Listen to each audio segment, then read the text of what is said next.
অতিরিক্ত গরমে যখন কোনো কিছুই খেতে ভালো লাগে না, তখন কিন্তু এই টক আম ডালটা হলে মন্দ হয় না। আমের মৌসুমে আম ডাল খাবো না, তাই কি করে হয়। খুবই মজাদার এই আম ডাল, এবং কালো না হওয়ার জন্য কী টিপস আপনারা পেতে পারেন সব কিছু শেয়ার করবো। আসসালামু আলাইকুম এভরিওয়ান।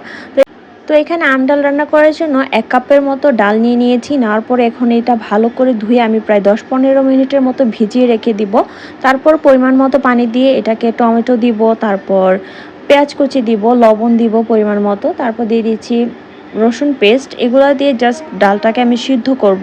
টমেটোটা এখন দেওয়ার কারণ হচ্ছে যেন টমেটোটা গলে যায়, তো যার কারণে এখন টমেটোটা দিয়ে দিয়েছি, দিয়ে আমি এটাকে কতক্ষণ সিদ্ধ করব। তো সব সময় ডাল রান্না করার ক্ষেত্রে হলুদের গুঁড়াটা ডাল সিদ্ধ হওয়ার পরে দিবেন। তারপর এখানে আমি দিয়ে দিলাম গরম পানি। ডাল সিদ্ধ হওয়ার পরে কিন্তু অবশ্যই গরম পানি দিতে হবে, আবার অনেকে আন্দাজ করে একসাথে বসিয়ে দেয়।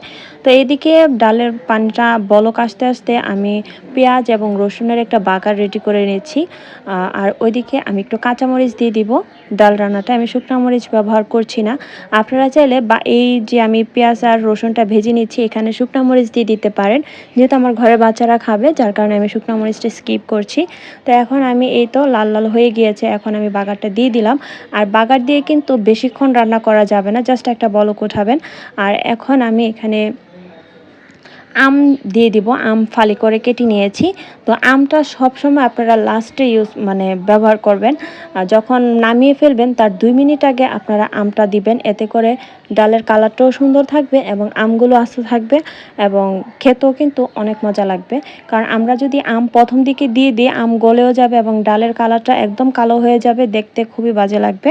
তো এখন আমি দিয়ে দিলাম ধনিয়া পাতা। এখন জাস্ট একটা বলক উঠিয়ে আমি ডালটা নামিয়ে ফেলবো।